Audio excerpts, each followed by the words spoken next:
Portanto, nós vamos então para essa leitura de Lucas 16.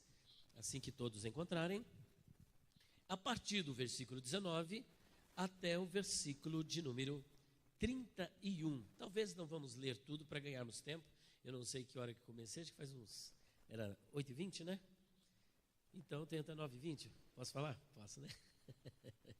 Quero respeitar religiosamente, senão a gente não volta, né? Porque aquele café lá em cima, lá, eu vou falar, viu? A coisa tá boa, pastor. Falei para Abigail, assim vocês podem sempre nos convidar, viu? Inclusive vou trazer o restante da família, né? Porque não é sempre que isso acontece. Queridos, vamos então fazer a leitura em nome do Senhor Jesus? Ora, havia um homem rico e vestia-se de púrpura e de linho finíssimo. E vivia todos os dias regalada e esplendidamente. Havia também um certo mendigo chamado Lázaro, que jazia cheio de chagas à porta daquele. Desejava alimentar-se com as migalhas que caíam da mesa do rico, e os próprios cães vinham lamber-lhe as chagas. E aconteceu que o mendigo morreu e foi levado pelos anjos para o seio de Abraão. E morreu também o rico e foi sepultado. E no Hades ergueu os olhos, estando em tormentos, e viu ao longe Abraão e Lázaro no seu seio. E clamando disse: Abraão, meu pai, tem misericórdia de mim, e manda a Lázaro que molhe na água a ponta do seu dedo e me refresque a língua, porque estou atormentado nesta chama. Disse, porém, Abraão: Filho, lembra-te de que recebeste os teus bens em tua vida, e Lázaro somente males. E agora este é consolado, e tu atormentado. E além disso, está posto um grande abismo entre nós e vós, de sorte que os que quisessem passar daqui para vós, não poderiam, nem tampouco os de lá passar para cá. E disse ele: Rogo-te, pois, ó pai, que o mandes à casa de meu pai, pois tenho 5 irmãos, para que lhes dê testemunho, a fim de que não venha também para este lugar de tormento. Disse-lhe Abraão: Eles têm Moisés e os profetas, ouçam-nos. E disse ele: Não, Abraão, meu pai, mas se algum dos mortos fosse ter com eles, arrepender-se-iam. Porém Abraão lhe disse: Se não ouvem a Moisés e aos profetas, tampouco acreditarão, ainda que algum dos mortos ressuscite. Somente até aqui. Vamos orar ao Senhor? Senhor nosso Deus e nosso Pai que está nos céus, mais uma vez, Pai, nós estamos na Tua presença. Oh Deus querido, para Te adorar, para Te glorificar e Te exaltar pela Tua bondade e misericórdia. Eu Te louvo, Pai querido, por esse privilégio, por essa oportunidade. Venha nos abençoar nesta noite com a Tua graça, nos iluminando, nos enchendo com Teu Santo Espírito e com o poder do Teu Espírito Santo. Abençoa o Teu povo com vitória, porque é o Teu povo, são as Tuas ovelhas que vieram aqui para ouvir a Tua voz. Dá-nos mais da Tua graça, nos enche em o nome do Senhor Jesus Cristo. Amém, Pai. Amém. Glória a Deus. Tão gostoso, né? Entrar na presença do Senhor. Que bênção. Meus queridos irmãos, o nosso tema, como nós já propusemos a falar, é a imortalidade da alma. E tomamos como base esse texto de Lucas 16, 19 a 31. E o outro texto que poderíamos agregar a este seria Mateus capítulo 10, 28, que está escrito assim: Não temais aqueles que matam o corpo, mas não podem matar a alma. Vocês devem temer antes, parafraseando, aquele que tem poder para fazer perecer no inferno tanto o corpo quanto a alma. A doutrina da imortalidade da alma, a bem da verdade, esse assunto, ele é um assunto interessante, importante e intrigante. E faz parte de uma das doutrinas fundamentais do cristianismo ortodoxo, ou seja, do cristianismo que prima pela doutrina correta, pela ortodoxia bíblica, pela sã doutrina. E de que doutrina nós estamos falando? Estamos falando de uma doutrina conhecida na teologia como escatologia, que é a doutrina dos últimos tempos.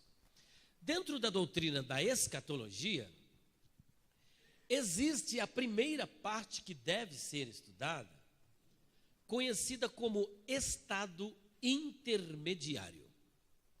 O estado intermediário nada mais é do que o lapso temporal entre a morte e a ressurreição. Adão morreu com 930 anos. Mas se nós seguirmos rigorosamente a cronologia bíblica, de acordo com a cronologia judaica, e também uma obra muito importante que faz parte da cronologia bíblica rabínica, uma literatura chamada Seder Olam Rabbah, nós estamos vivendo já o início do 7º milênio. Já vivemos 6.000 anos e estamos passando para o 7º milênio. E Adão continua morto. O seu corpo continua sepultado. Então veja que para Adão está até o presente momento havendo um lapso temporal de cerca de 6.000 anos.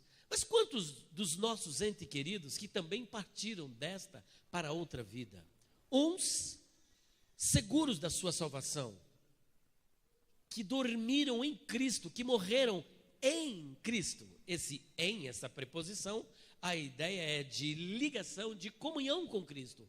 Portanto, morreram salvos.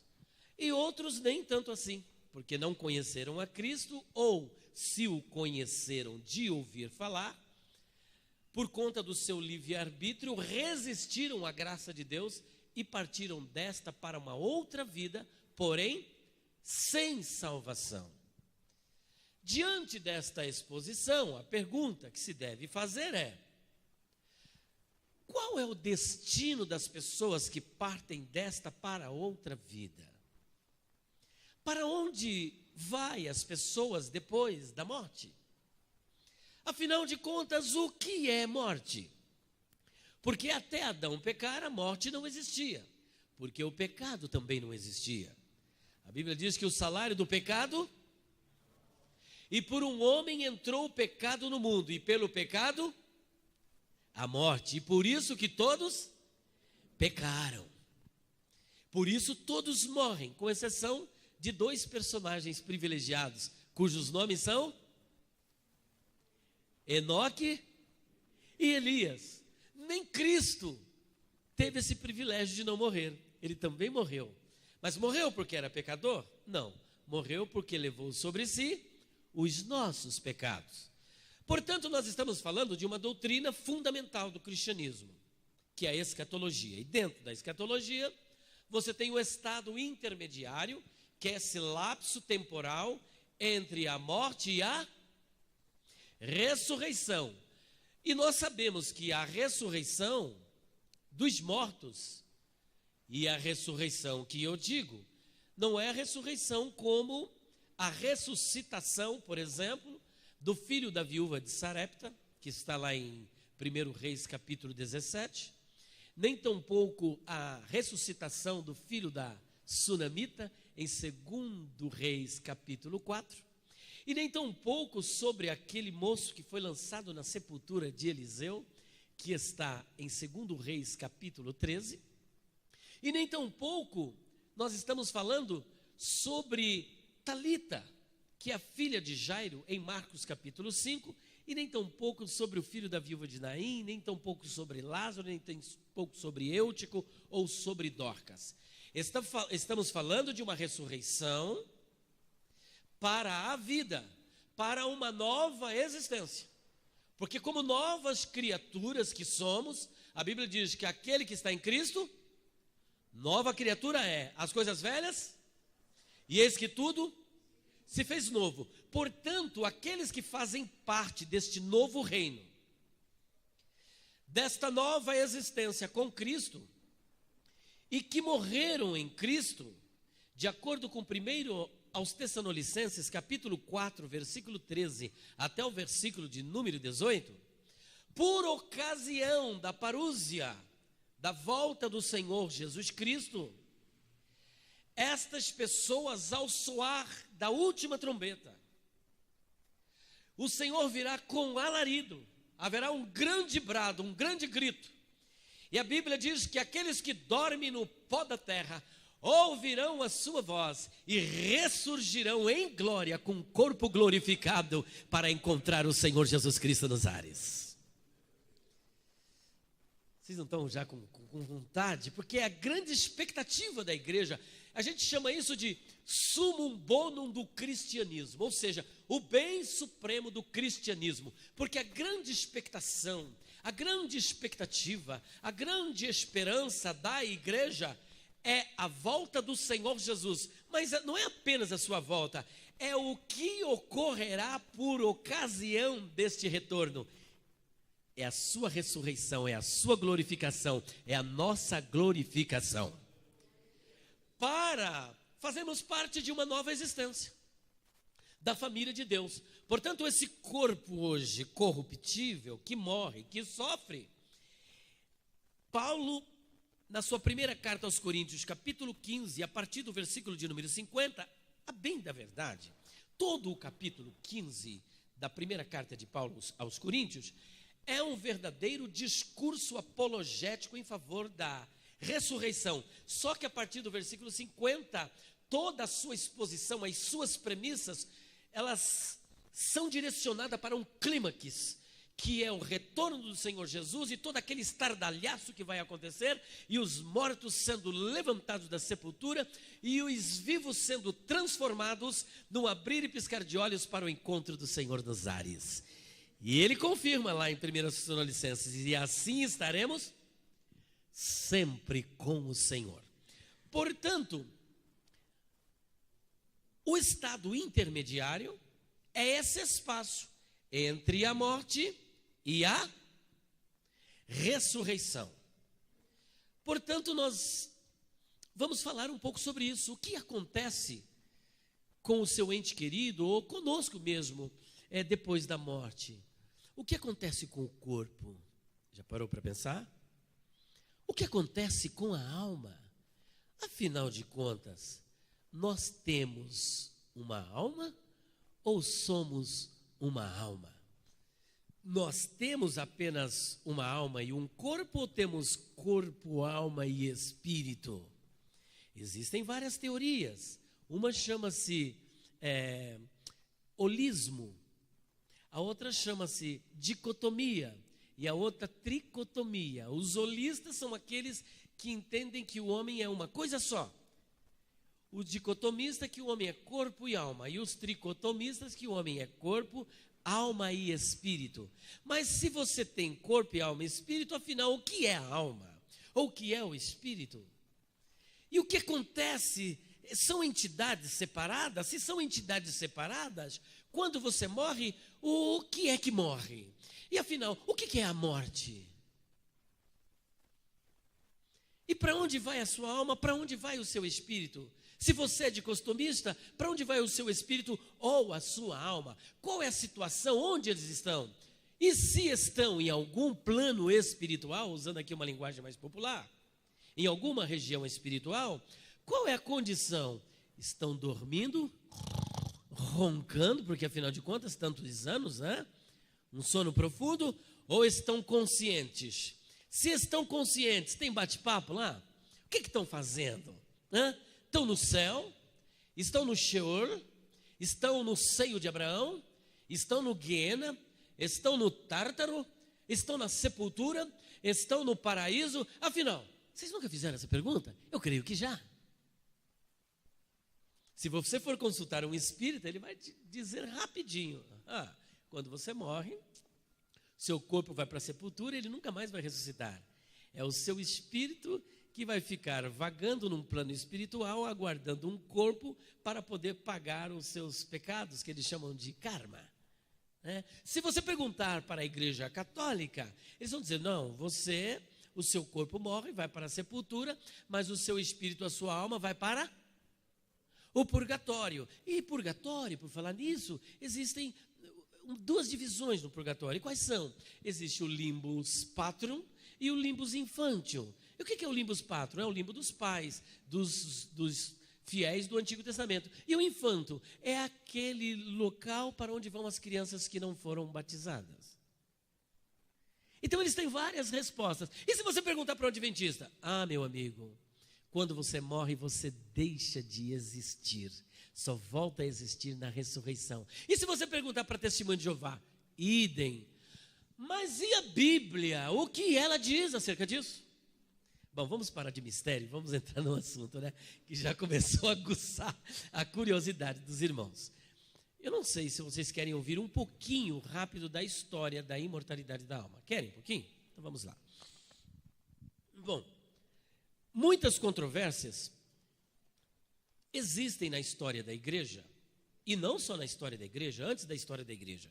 Porque as pessoas que pensam que esse conceito de imortalidade da alma, ou existe um nome para isso, a imortalidade da alma, e o que é contrário à imortalidade da alma são chamados os mortalistas, que também recebem o nome de tnetopsirrita, ou seja, aqueles que acreditam na morte da alma, ou os psicopaniritas, que é aqueles que acreditam que a alma fica roncando e dormindo.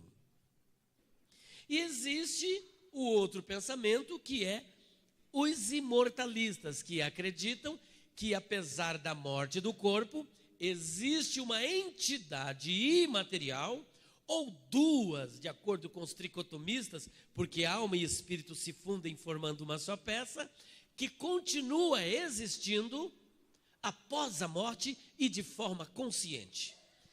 Só que há um grande debate na história. E esse debate, quando você pensa que ele é novo, que ele surge a partir do advento aí do século XIX, com as testemunhas de Jeová e com os adventistas do sétimo dia, lê do engano. Esse debate é antigo. Ele começa dentro da cultura judaica cerca de 200 anos antes de Cristo. Havia algumas seitas dentro do judaísmo, alguns grupos sectários dentro do judaísmo, e um deles era chamado o grupo dos saduceus. Os saduceus, vocês sempre quando leem os evangelhos, principalmente o evangelho segundo Mateus, vocês vão encontrar constantemente saduceus e fariseus dando trabalho para Jesus, sempre fazendo pergunta capciosa e querendo pegar ele em alguma situação difícil. Os saduceus tinham uma característica interessante: eles não acreditavam em espírito. Eles não acreditavam na imortalidade da alma.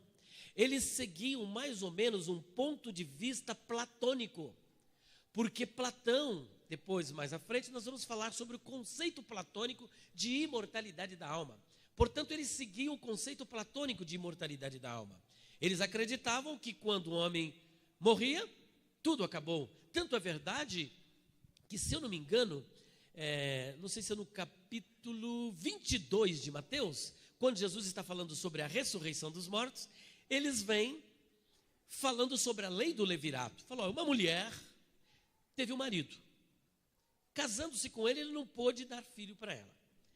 Aí, conforme a lei do levirato e também do Goel, que era o parente remidor, o irmão, que era o parente mais próximo daquele marido, o que ele tinha que fazer? Casar-se com essa mulher para ter um filho, para dar sequência à linhagem do falecido. Mas falou, ela se casou com outro. E assim se casou com 7. Na ressurreição, quem será o marido dela? Isso foi uma pergunta que eles fizeram, capciosa para Jesus, para colocá-lo numa saia justa. Mas o que ele falou? Ele falou, na ressurreição, vocês estão errando por não conhecer as Escrituras e nem o poder de Deus. Porque na ressurreição, nem se casam e nem se dão casamento, porque todos seremos como anjos lá no céu. Todos serão como anjos lá no céu. Portanto, os saduceus não acreditavam em espírito, não acreditavam em inferno, não acreditavam em Satanás, essas coisas não existem, e nem na imortalidade da alma. Em contrapartida, havia uma outra seita chamada a seita dos fariseus, cuja etimologia é bastante curiosa, mas vamos deixar para um outro momento.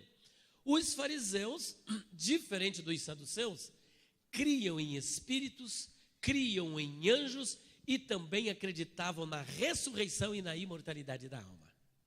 Mas havia um outro grupo também, semelhante ao dos saduceus, que era um chamado grupo dos arábios. E todas estas seitas, elas surgem, ou melhor, as duas primeiras surgem cerca de 200 anos antes de Cristo, ao passo que os arábios, eles surgem, de acordo com Eusébio de Cesareia, no seu livro História Eclesiástica, surge por volta de 200 depois de Cristo. Inclusive um grande debatedor contra os arábios foi, oh meu Deus do céu, agora fugiu o nome daqui a pouco eu me lembro, um dos pais da igreja, que teve um grande debate contra os arábios.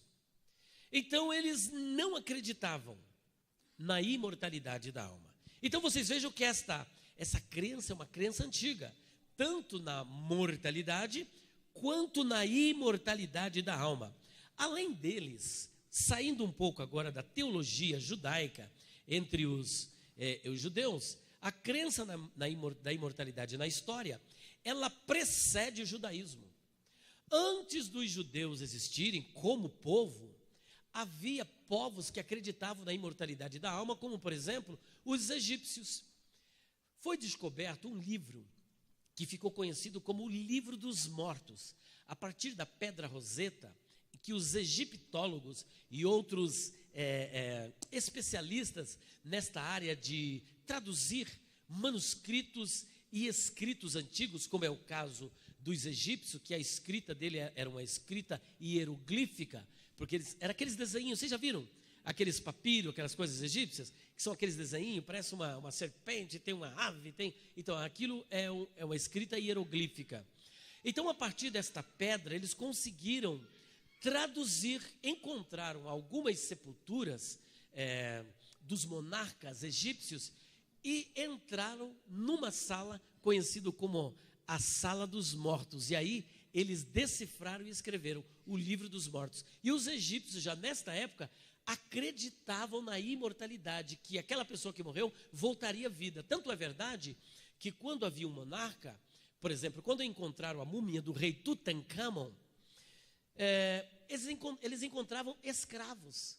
Aquela múmia estava dentro de um sarcófago de ouro puro com cerca de quase 1000 quilos, porque eles acreditavam que o monarca voltaria na outra vida para se beneficiar daquela riqueza, e muitos dos seus súditos, os servos, morriam juntamente com ele para poder servi-lo na outra vida. Então eles acreditavam na imortalidade. Então veja que nós estamos falando de uma história de quase 4000 antes de Cristo. Então não é uma crença, por exemplo, do período da Grécia clássica, como sempre quer taxar os adventistas e a Testemunha de Jeová, que a nossa crença é uma crença pagã, que é herança de Platão. Não. A Bíblia fala da imortalidade da alma no Antigo Testamento. No Novo Testamento, essa doutrina, ela é explicitada, ela é muito mais clara, e o Senhor Jesus é que dá um colorido maior à doutrina da imortalidade da alma. Portanto, posto isso, é importante nós falarmos um pouquinho da imortalidade da alma entre os gregos. Como que era o conceito de imortalidade da alma? Então, sempre quando você se deparar com um adventista, com uma Testemunha de Jeová, que disser que a sua doutrina da imortalidade é uma herança platônica, você vai ter agora na ponta da língua uma resposta para dar para ele. Primeiro, qual é a grande diferença de imortalidade da alma, no conceito de Platão, do filósofo, para o cristianismo? Platão, prestem atenção, ele acreditava que a alma era incriada e ela era eterna, coexistia com Deus. Ela tinha vida própria, era quase como uma divindade. E para eles, o corpo, a bem da verdade, era a prisão da alma. Era a prisão da alma. Por isso que para aqueles filósofos platônicos, os gnósticos, e para as outras seitas que surgiram a partir do pensamento platônico, tudo que era matéria era mal. Tanto é que havia uma seita chamada seita dos maniqueus, que Agostinho de Hipona também fez parte desta seita. E eles concebiam a ideia de que o corpo era mal, tudo era mal. Portanto, não havia ressurreição, porque a salvação estava em você deixar este corpo e a sua alma escapar e voltar para a origem dela, que era no estado de espírito perfeito. Só que o cristianismo não é assim que ele vê. A imortalidade da alma, eu quero dizer como significa você voltar a viver, não apenas, não a sua alma, porque a alma é imortal, mas é você voltar a viver com o seu corpo ressuscitado em glória, para que o seu corpo agora, depois da ressurreição, imortal, continue vivendo com a sua alma também, que é imortal, da maneira como Deus a criou. Porque o corpo, ele passa pela morte, mas a alma sobrevive à morte do corpo. Agora, no cristianismo, a alma não é incriada. A alma não tem existência em si mesmo. A imortalidade não é essencial, ela é dada por Deus, ela foi comunicada por Deus. Ela tem a sua origem em Deus. Portanto, nós nos distanciamos do pensamento platônico, que concebia a alma como sendo incriada. Não, nós acreditamos que a alma é imortal, porque ela teve a sua origem em Deus, e foi Deus que a criou imortal. E aí está a grande diferença entre o cristianismo e a filosofia platônica. Bem? Portanto, agora, vamos ver algumas passagens que vai falar sobre este assunto. Vamos para Lucas capítulo 20, versículo de número 38.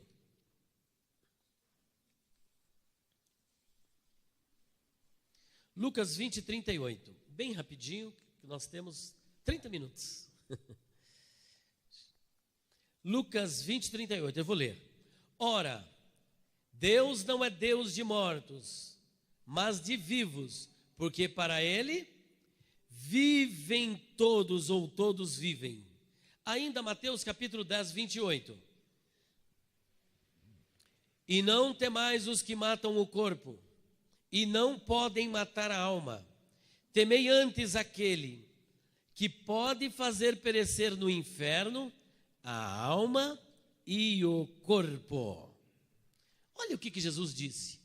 Para mim é um dos versículos basilares para defendermos a imortalidade da alma.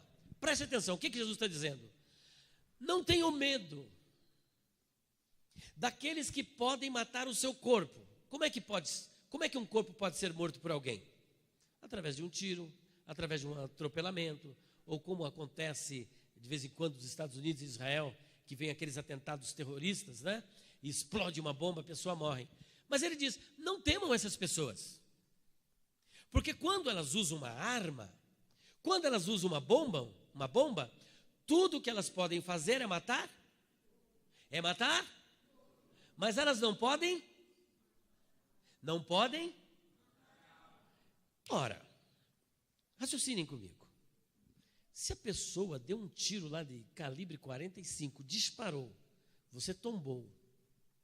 E ele diz, eles podem matar o corpo, mas não podem matar a alma. A pergunta que eu faço é a seguinte: a alma é mortal ou ela é imortal? Imortal. Porque conseguiram matar o corpo. Não obstante a morte do corpo, a a alma continua viva e existindo. Em princípio, Deus não criou o homem para morrer. Deus não criou o homem para morrer. Tanto é que lá em Gênesis capítulo 2, versículos 16 e 17, qual foi a ordem que Deus disse?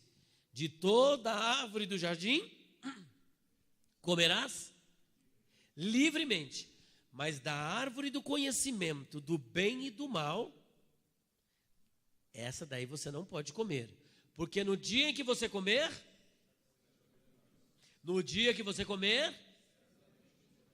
no hebraico a tradução é: no dia que você comer, morrendo, morrerás. No dia em que você comer, morrendo, morrerás. Porque a pergunta que se faz é a seguinte: Deus disse que o homem morreria. Logo em seguida, no capítulo 3, do versículo 1 até o versículo 4, chega Satanás com a sua exegese,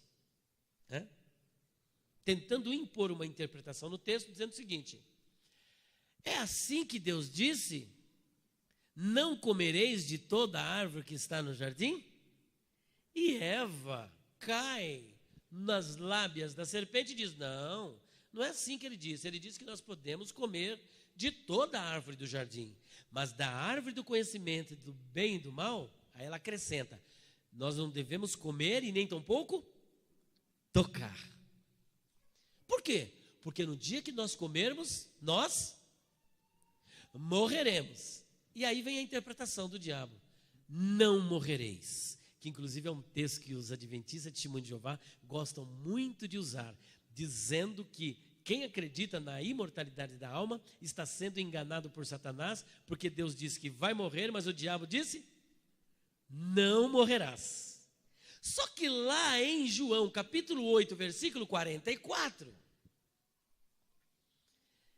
há uma passagem muito interessante apresentada pelo próprio Senhor Jesus, que ele diz o seguinte: como é que ele diz? Quem encontrou a passagem? João 8, 44.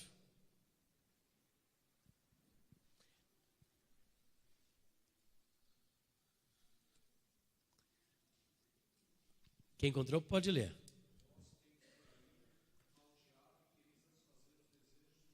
Espera um pouquinho, repita, levante-se e leia bem alto, sua voz é do trovão, vai lá. Isso.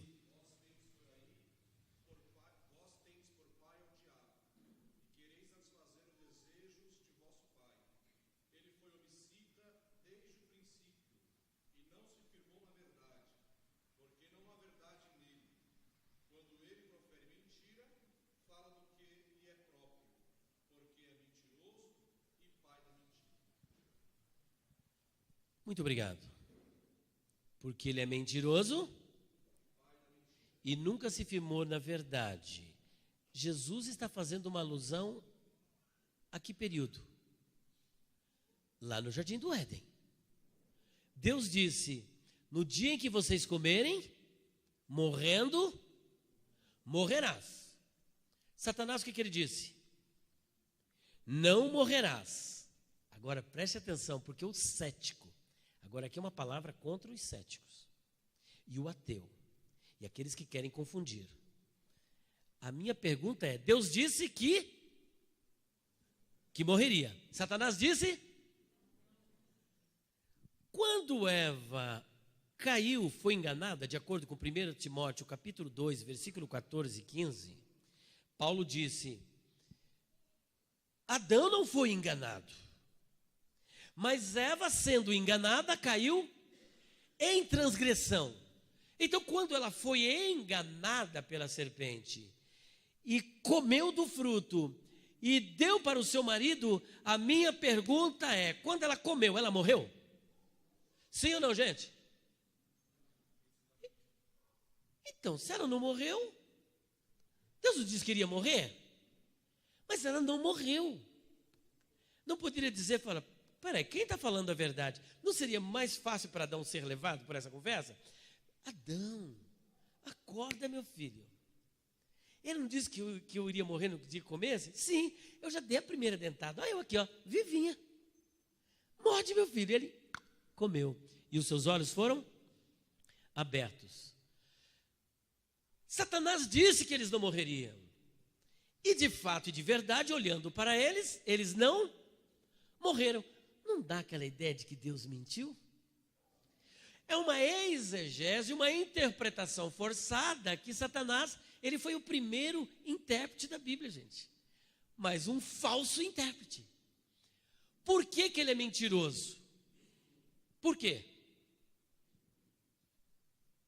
Porque ele disse que eles não morreriam, mas no momento em que eles comeram, fisicamente não morreram, mas morreram espiritualmente. Então, a partir daqui, nós temos 3 tipos de morte. Primeiro tipo de morte que acontece ali no Jardim do Éden, qual é? A morte espiritual. E o que é que nós entendemos por morte espiritual? Já que vamos falar sobre imortalidade. O que é que entendemos por morte espiritual? O que é morrer espiritualmente? Morrer espiritualmente é se afastar de Deus. É perder a comunhão com Deus.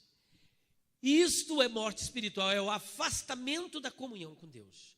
Então a pessoa, mesmo fisicamente estando viva, diante de Deus ela está? Por isso tem aí um monte de zumbi aí, gente. O cara parece que está vivo, mas diante de Deus ele está morto. Então a primeira morte que ocorre é a morte espiritual. Satanás foi enganador porque ele omitiu o outro lado da história que já havia ocorrido com ele. Porque a primeira morte, como ele não poderia morrer fisicamente, a morte de Satanás para sempre é uma morte espiritual. E ele tem a segunda, que é a eterna. Que já 2 livros ele odeia na Bíblia. O que ele mais odeia, quem sabe qual é? Gênesis e Apocalipse. Porque no Gênesis Deus dá a sentença e o Apocalipse mostra a execução. Não tem saída para ele. Está entendendo? Ele será lançado no lago de fogo. Está em Apocalipse capítulo 20. Então veja que a morte que aconteceu com ele, ele sabia que no momento em que eles desobedecessem, e sabia também o teor da morte que Deus estava se referindo de imediato. E ele engana e ela acredita, pensando que a morte era apenas física, mas a morte em primeiro lugar era a morte espiritual. Então morte é o afastamento de Deus. Satanás não pôde mais conviver no céu com a terça parte dos anjos, porque Deus não compactua com o pecado. A Bíblia diz que Deus é tão puro de olhos que não pode ver o mal. Ninguém sendo tentado diga: de Deus sou tentado, porque Deus a ninguém tenta e não pode ser tentado pelo mal. Toda dádiva, isso é Tiago capítulo 1, versículo 13. No versículo 17 está escrito: toda boa dádiva e todo dom perfeito vem do alto, descendo do Pai das luzes, em quem não há mudança e nem sombra de variação. Portanto, Deus é santo, Deus é justo, Deus é puro, Deus é amoroso e não se compactua com o pecado e com o mal. E por isso eles não puderam mais ficar lá no céu. Aí vocês vão encontrar várias passagens, Ezequiel capítulo 28, que alguns teimam que não tem nada a ver com Satanás, e Isaías capítulo 14, e ainda Lucas capítulo 10, versículo de número 18 e 19, e ainda 1 Timóteo capítulo 3, versículo 6, e Apocalipse capítulo 12, do versículo 3 até o versículo de número 10. Vai narrar essa queda terrível de Satanás. Então veja que no momento em que eles comeram, eles morreram espiritualmente, se afastaram de Deus. Adão, após isso, continuou vivendo, e ele viveu até quantos anos? 930 anos, vivo no corpo, mas morto espiritualmente. Eu creio que Deus depois restaurou Adão, e eu creio que Deus tratou com a vida dele, salvou Adão. Só que isso é um outro departamento, né? A gente pode discutir numa outra oportunidade. Portanto, a morte aconteceu primeiro espiritualmente e depois ele morreu. Vocês vão ver que há uma repetição no livro de Gênesis, se eu não me engano, no capítulo 5. E viveu fulano tantos anos, e teve filhos e morreu. Acho que é o capítulo 4 ou 5. E viveu, o que mais viveu na Bíblia? Qual é o nome dele? Matusalém, quantos anos? 969 anos. Olha o que Deus deixa de mensagem. Você pode viver até 1000 anos, mas tenha certeza de uma coisa: você vai morrer. Portanto, ele disse: não ajunte tesouros aqui na terra, porque por mais que você viva, você não vai poder levar nada. Nada, gente, é angustiante. Quem é que quer morrer aqui? Levanta a mão aqui. Não, deixa eu baixar a minha. Quem quer? Levanta. Quem está esperando a morte? Por favor, já faça o cheque, deixa tudo na minha conta. Tem alguém aqui esperando a morte? Quem quer morrer aqui? Ninguém. Por quê, gente? Se morrer é Cristo. O viver para mim, como é que ele diz? O morrer para mim é Cristo. O viver para mim é Cristo e o morrer para mim é... E por que ninguém quer morrer? Vocês vão para o céu, gente. Quem vai para o céu aqui? Levanta a mão. Se você morrer agora, você vai para o céu? Onde é melhor, no céu ou na terra? E por que vocês não querem ir para o céu? Vocês perceberam a contradição que a gente vive? Lá é melhor, lá está com Deus, é isso, é aquilo. Mas ninguém quer ir, gente. Fala, eu quero ir, mas no momento certo. Agora, por quê, gente? Porque a morte é uma anomalia. Ninguém está de acordo com a morte. Ela é uma invenção do capeta, não é invenção de Deus. A morte, quem criou foi o diabo, por meio do pecado. Então é por isso que ninguém quer morrer. Gente, a coisa mais gostosa que tem é viver. E Paulo diz, o viver para mim é Cristo. Bom, então eu vou continuar vivendo, porque viver é estar com Cristo. Depois, quando ele resolver me levar, maravilha. Ainda que eu sei que lá é melhor, mas a gente quer viver, não quer? Mas todo crente que... Olha, gente, deixa esse assunto para lá. Mas vocês percebem, então, que a morte não é invenção de Deus, é invenção do diabo. Então, a primeira morte é a morte espiritual. Voltando. E a segunda morte, a morte física. Por mais que você viva, você vai... A pessoa nem responde, pastor. Por mais que você viva, você ainda vai... Salvo se Jesus voltar antes. Eu gostaria de fazer parte, pastor, dessa geração aí do arrebatamento. Ai, que maravilha, nem sem saber o que é a invenção do diabo. Portanto, a segunda morte é a morte física. Por um homem entrou o pecado no mundo, e pelo pecado veio a morte. É por isso que todos pecaram. E a terceira morte? Qual é a terceira morte? Quem sabe? A morte eterna. Mas o que é a morte eterna? Se a morte espiritual é o afastamento de Deus, o que é a morte eterna? Isto. Porque enquanto existe a morte espiritual, você ainda pode ter vida. Vocês estão aqui porque receberam vida em Cristo Jesus. E nenhuma condenação há para os que estão em Cristo Jesus. Porque vocês já passaram da morte para a vida. Aquele que crê em mim, diz o Senhor Jesus, ainda que esteja morto, e todo aquele que vive e crê em mim, jamais morrerá, porque você passou da morte para a vida. No lugar de morte eterna, vocês terão vida eterna. E os que receberam a abundância da graça e o dom da justiça, reinarão em vida através do Senhor Jesus Cristo. A vida eterna não é para o futuro, a vida eterna começa agora, a partir do momento que você nasceu de novo. Você já está de posse da vida eterna. Oh, adorado é o nome do Senhor. Nós já estamos de posse da vida eterna. Só estamos aguardando o som da trombeta para irmos ao encontro do Senhor nos ares e estarmos eternamente com o Senhor. Gente, que gostoso isso, né? Tremendo. Portanto, então, visto que há a morte física, e muitos já morreram, Abraão, Isaac, Jacó e tantos outros já morreram, Deus, para solucionar o problema do pecado, primeiro envia Jesus Cristo para pagar os nossos pecados. Mas mesmo Cristo morrendo pelos nossos pecados, porque você é um pecador, não porque peca, mas peca porque é um pecador, mesmo remido, você ainda tem aí os traços da velha natureza que querem sempre nos arrastar para a velha vida, por causa de nós termos experimentado do pecado em Adão, lá no Éden. A Bíblia diz que aos homens está ordenado morrerem uma vez, vindo depois disso o juízo. Então, a morte ela é certa. E para solucionar o problema da morte física, da morte espiritual, o problema já está solucionado. É vida com Cristo, e a morte física é a ressurreição para a imortalidade do corpo.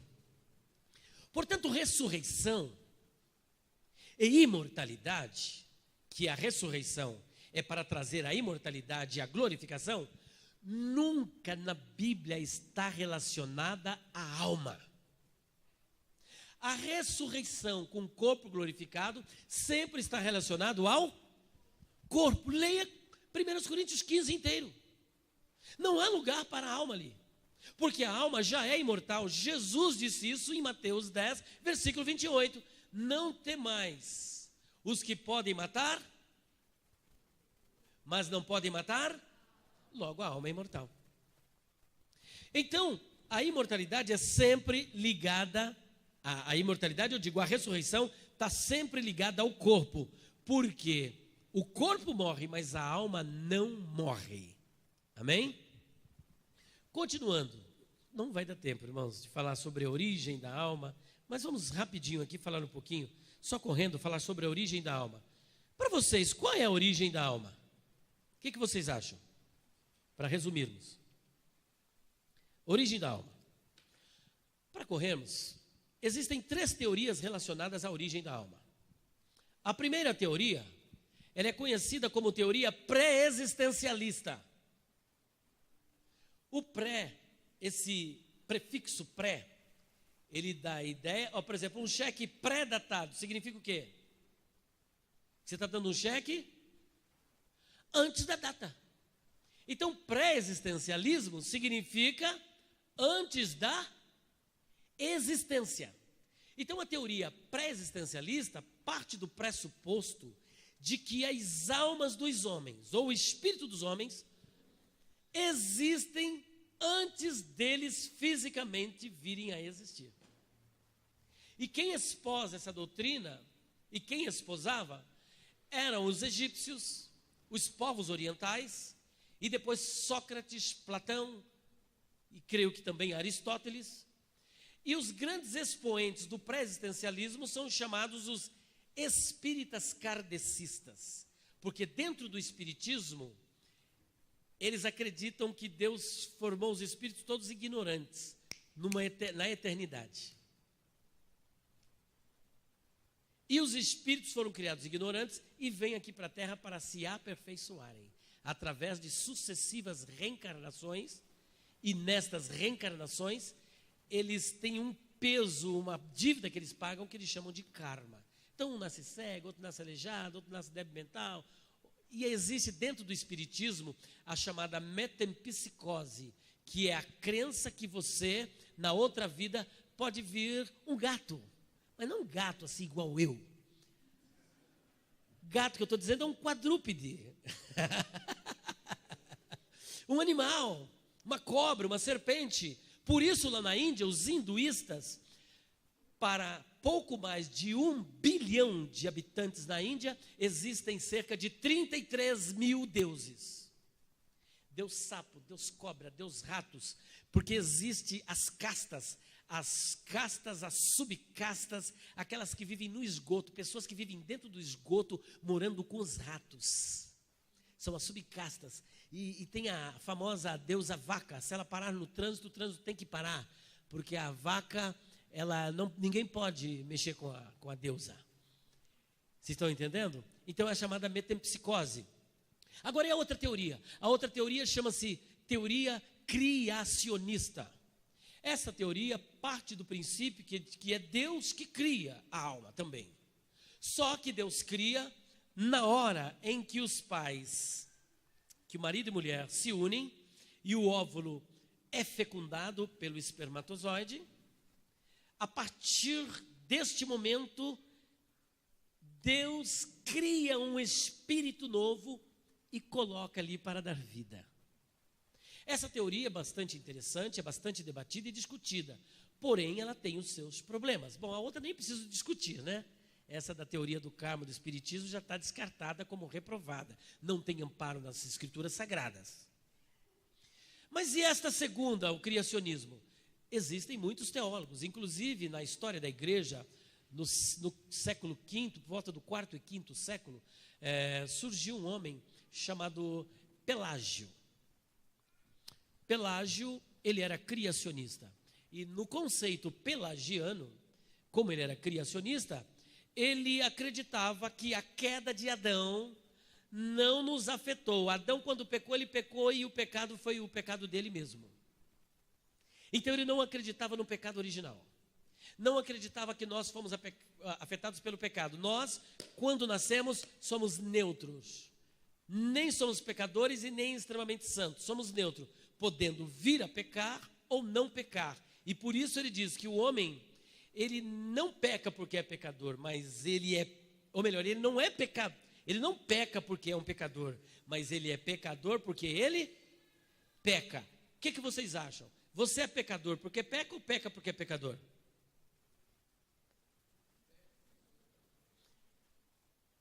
É isso aí, só que ele não acreditava nisso. Nós pecamos porque somos pecadores. E por que você é pecador? Herança de Adão. Então o irmão crê no pecado original, como nós também cremos, e como a Bíblia diz, por um homem entrou o pecado no mundo, e é por isso, todos pecaram. Adão era o nosso representante, o nosso cabeça federal. Então quando ele pecou, é um efeito dominó. Aqui está Adão e todos nós nele. Se ele está de pé, nós estamos de pé, mas quando ele caiu, todos caíram. Porque nós não somos adeptos da teoria poligenista, mas da teoria monogenista. O poligenismo parte do pressuposto de que Deus, além de Adão e Eva, criou outras raças para povoar vários locais. Que inclusive a Testemunha de Jeová, quando lê Jó 1:6, e quando os filhos de Deus vieram se apresentar diante de Deus, veio também Satanás. O que a dona Ellen White, que é a papisa lá do Adventismo, diz? Ela diz que naquela reunião, Adão era para estar presente, porque foi a reunião dos representantes de outros planetas. E Adão só não foi porque ele pecou. Ali está falando só de anjos, gente. Ali a conversa ali é anjos. Não tem nada de habitantes de outros planetas, não. Então nós cremos, de acordo com Romanos capítulo 5, versículo 12, Atos 17, versículo de número 26, que Deus, a partir de um casal, Ele criou todas as raças que existem no mundo. E é por isso que todos nós somos pecadores. Não somos pecadores porque pecamos. Nós pecamos porque somos. Portanto, a teoria criacionista nos levará ao conceito pelagiano. De que o homem, ele não tem pecado. Ele aprende a pecar. Não é pecador. Ele não peca porque é pecador, mas ele é pecador porque aprende a pecar. Então, essa é a chamada teoria criacionista, que Deus criou uma alma nova. E se nós partimos deste princípio de que Deus criou uma alma nova, sem passar pelo contágio dos pais, e criou assim, é claro, porque Deus não cria o que é mal. Deus não cria nada imperfeito, Deus não cria uma alma decaída, mas uma alma nova, então ela está sem pecado, logo o homem não é pecador. Seremos levados a pensar desse jeito, mas não é isso que a Bíblia diz. A Bíblia diz que todos pecaram em Adão. A terceira teoria, infelizmente meu tempo já se foi, acho que eu enrolei demais. A terceira teoria chama-se teoria traducionista. A teoria traducionista parte do princípio de que Deus deu poder para o homem e para a mulher criarem um outro ser igual a ele, completo. Se é tricotomista, com corpo, alma e espírito, né? E se é dicotomista, com corpo e alma. E partindo de que passagem bíblica? Gênesis capítulo 1, versículo de número 28. E Gênesis capítulo 9, se eu não me engano, versículo de número 1 e 2. Lá em Gênesis 1, 28, o que está escrito? Frutificai-vos. Olha só a ordem. O que ele disse? Frutificai-vos. Se ele parasse por aí, mas ele completa. Multiplicai-vos. Enchei a terra. Então você reproduz, como está em Gênesis capítulo 5, versículo 2, que Adão criou um filho segundo a sua semelhança, segundo a sua imagem. Olha só que interessante. Esse poder não é essencial. Esse poder é um poder delegado por Deus para o casal. Então nós temos esse poder de fazer isso, mas não que esse poder emana de nós. Mas por quê? Deus nos outorgou.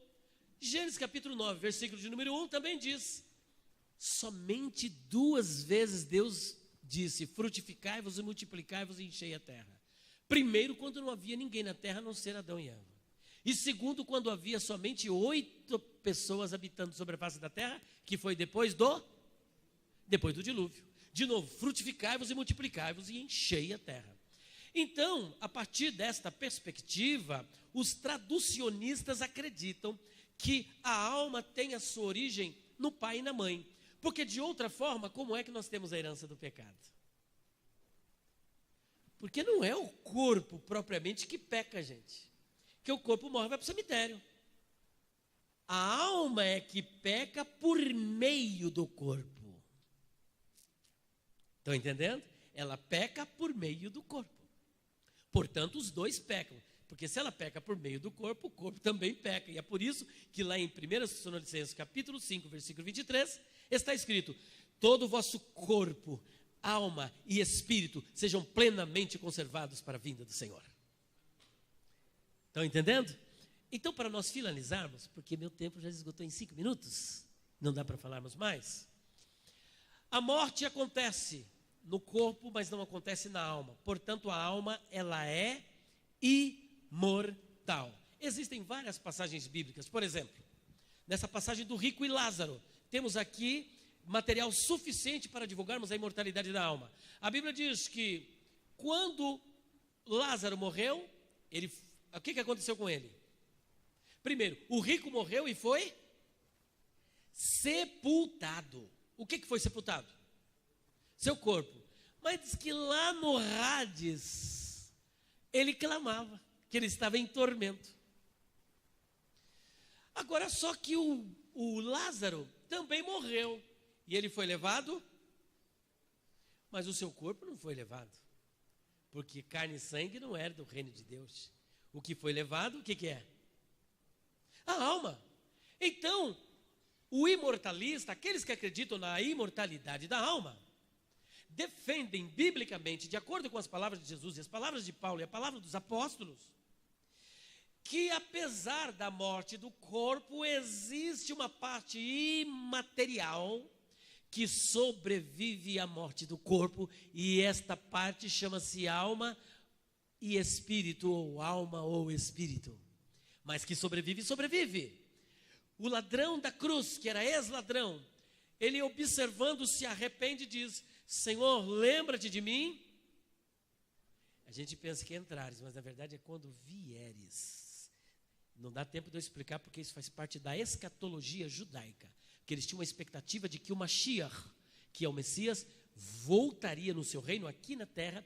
E esse Mashiach, eles não acreditavam que era um Mashiach Deus, mas um Mashiach homem. Até hoje, os judeus não acreditam que o Messias é Deus, porque eles são monoteístas absolutistas. E dentro da teologia judaica, eles não podem comportar na divindade mais de uma pessoa. Quando vieres no teu reino, porque eles acreditam que o reino do Mashiach será precedido, olha que interessante, pelo toque do shofar. O que é o shofar? É o chifre de carneiro, que era a trombeta. E quem vai tocar essa trombeta? O profeta Elias, porque eles dão a interpretação de Malaquias, capítulo 4, que Elias virá e tocará o shofar. E quando Elias tocar, os mortos irão ressuscitar. Então, aquele bandido, ele estava dentro da escatologia judaica, reconhecendo que ela era o Mashiach, mas não tendo aquela visão exata neotestamentária de quem era o Mashiach. E Jesus agora mostra quem é o Mashiach.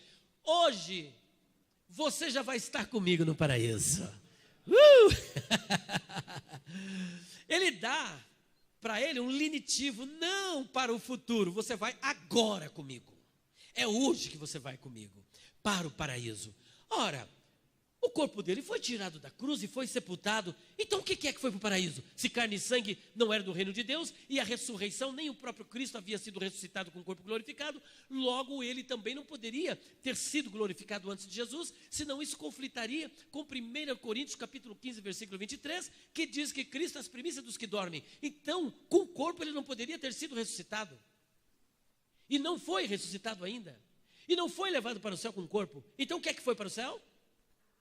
A alma e o espírito. Portanto, a alma e o espírito são imortais. Mas como o nosso assunto é a imortalidade da alma, a alma é imortal. Lá em Apocalipse capítulo 6, versículo 9, estão ali algumas almas clamando debaixo do altar de Deus. É um nome dado para o local de descanso onde eles estavam. E eles não estavam ali de acordo com os psicopanirrita, não. Não, estavam reivindicando justiça.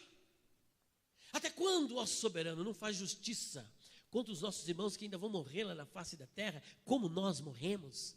Espera aí, mas eles morreram, o corpo ficou lá. Quem é que estava clamando lá em cima? A alma. Lá no inferno, que é o lugar dos ímpios, quem é que estava clamando lá? A alma do rico. Então, a Bíblia, não dá mais tempo, já estourou o nosso tempo, ela está repleta de passagens bíblicas que advogam a imortalidade da alma. Hebreus capítulo 12, a partir do versículo 22, se eu não me engano, você tem várias passagens. Filipenses capítulo 1, versículo 21 até o 23, Paulo diz: eu tenho o desejo de deixar esse corpo para estar com Cristo, porque isso é muito melhor. Como é que é? Deixa o corpo para estar com Cristo. O que é que vai para estar com Cristo? A alma, de novo. E para fechar, Mateus capítulo 10, versículo 28. Não temais os que matam o corpo, mas não podem matar a alma. E para fechar de verdade agora, nós vamos finalizar com Zacarias capítulo 12, versículo 1. Assim diz o Senhor, que estende os céus, que funda a terra e forma o espírito do homem dentro dele. Quando ele diz que forma o espírito, ele está remetendo para Gênesis capítulo 2, versículo de número 7. Quando Deus, a Bíblia diz que Deus fez o homem à sua imagem, a imagem de Deus o criou, e Deus soprou em suas narinas, e ele se tornou um ser vivente. Deus formou o homem. Essa palavra formar, no hebraico, é iotser. E é a mesma que aparece em Zacarias capítulo 12, versículo 1, quando diz que Deus formou o espírito dentro do homem. Iotser vem do verbo hebraico yatsar. Yatsar é modelar, é formar, é dar forma. É como um oleiro modela o barro para fazer o vaso. É como um escultor, como eu sou entalhador e escultor. Você pega uma matéria bruta e você vai esculpindo e dando forma. Então o nosso espírito, ele foi elaborado, ele foi formado, ele é formado por Deus neste concurso juntamente com o pai e com a mãe. Então Deus lá no início forma o primeiro, e deste primeiro, que é o padrão, digamos assim, que é o padrão, os outros são formados porque o homem reproduz. Então primeiro quem formou lá no homem foi Deus. Então o espírito não é apenas um sopro. Não, ele foi formado. É uma parte material que sobrevive à morte do corpo. Que Deus vos abençoe, em nome do Senhor Jesus. Amém, queridos? Glória a Jesus.